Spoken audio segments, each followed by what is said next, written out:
Welcome to a Warframe Weekly Reset. Teshin this week is offering a kick gun ribbon mod for 75 steel essence. Acrithis this week is selling 5,000 Kuva, a Forma blueprint, an Exilus weapon adapter, an Orkan reactor blueprint, and an Exilus Warframe adapter.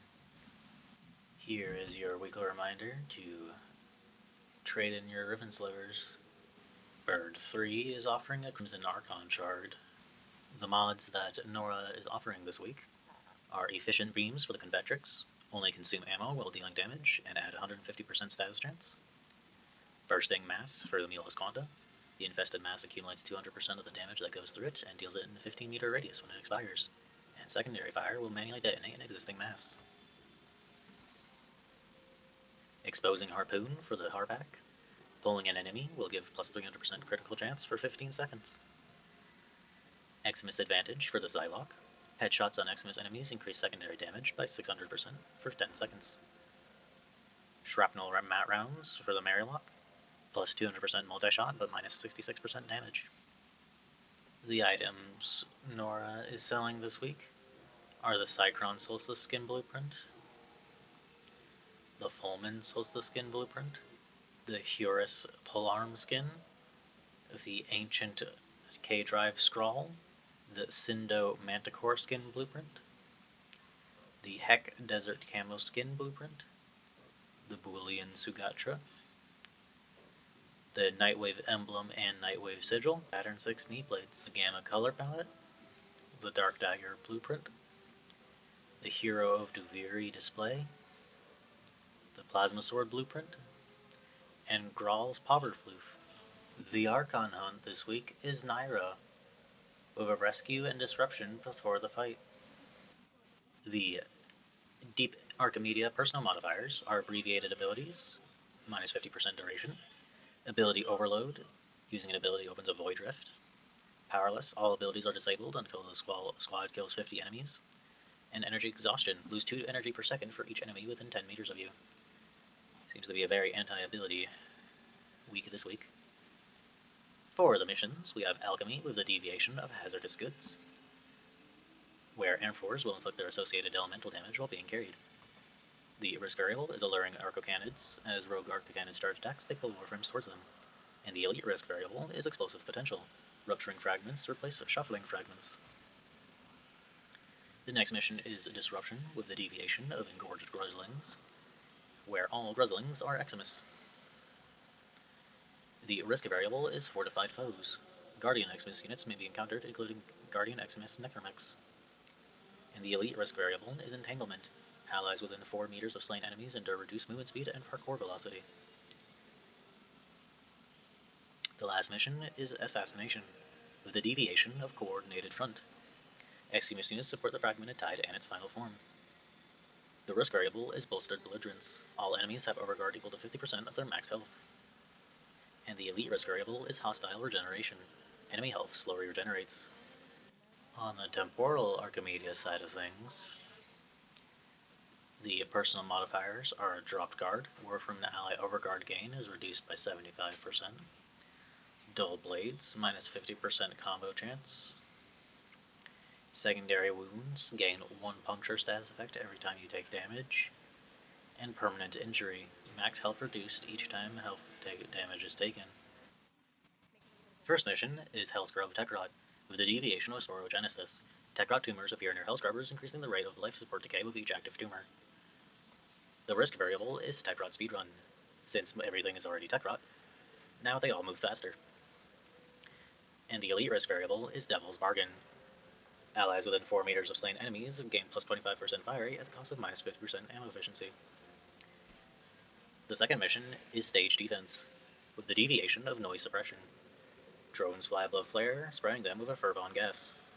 The risk variable is Hostile Regeneration, and any health slowly regenerates. And the elite risk variable is Miasmite Swarm. Tekrot Miasmites swarm out of the shadows throughout the mission. The last mission is Assassination, with the deviation of Thermian Plating. Only Thermian RPGs can damage the tank. Reinforcements that carry Thermian RPGs will arrive during the fight. The risk variable is Balloon Fest.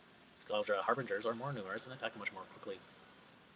And the elite risk variable is Corrupted Flesh. Tekrot enemies are infused with a Fervon and take damage over time. They explode when killed and leave behind deadly Fervon in their wake.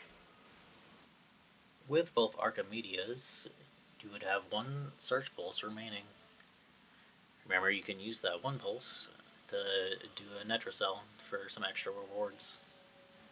The call mission this week is Prison Break, with the challenges being Deathless, complete the mission without dying or becoming veiled, Bomb Run, get 5 kills with grenades while flying, defeat Ven Crotel, self-explanatory, blow up good, get 10 kills with grenades, probably get some of them from Bomb Run as well, break Narmer Veils, remove 5 Veils using Veil Breaker, and Gene Stamp Collection, collect 5 Gene Stamps. Don't forget to come to Darvo to get your free Clem Blueprint. And come to Maru for the free Ayatan treasure. The Nightwave challenges this week are Finely Tuned, play 3 different Shazin songs in Deviri, Protector, complete 3 mobile defense missions, Elite Test Subject, complete 8 zones of Elite Sanctuary Onslaught, Mirror Mirror, defend both mirror defense objectives 3 times in a single mission, and then the 30 Eximus, 15 missions, and 500 enemies. In Deviri Circuit this week, the normal path will give Saren, Vauban, and Nova. The Steel Path Circuit this week will give Xylock, Cyber, Dread, Despair, and Hate, along with the Rivens and Kuva. In Descendia this week, the normal path will give 5 Mafika, 30,000 credits, Arcane Rage, 50 Phosphor, 30,000 credits, Arcane Strike, 2,500 Endo, 25 Ignia, 3 Arcane Ultimatums, and a Forma Blueprint.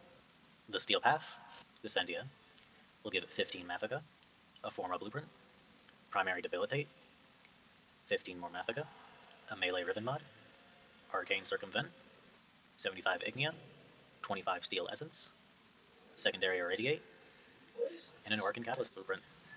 It is currently spring in 1999, covering April, May, and June. The bonuses this week are the choice between 2,000 Kuba and a Former Blueprint, a 3-day mod drop chance booster, or a 3-day affinity booster,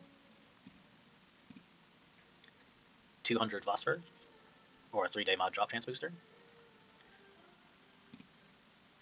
a Ribbon mod, or an Exilus Weapon Adapter Blueprint, 2 Arcanes from 1999, or a 3-day affinity booster, and 2,000 Kuba, or an Arcane from 1999. Remember, for the next 2 weeks, it is the Star Days celebration. Come to Ticker on Fortuna to get all of these nice merchandises. Thanks for watching. This has been Wither. Make sure to like, comment, and subscribe.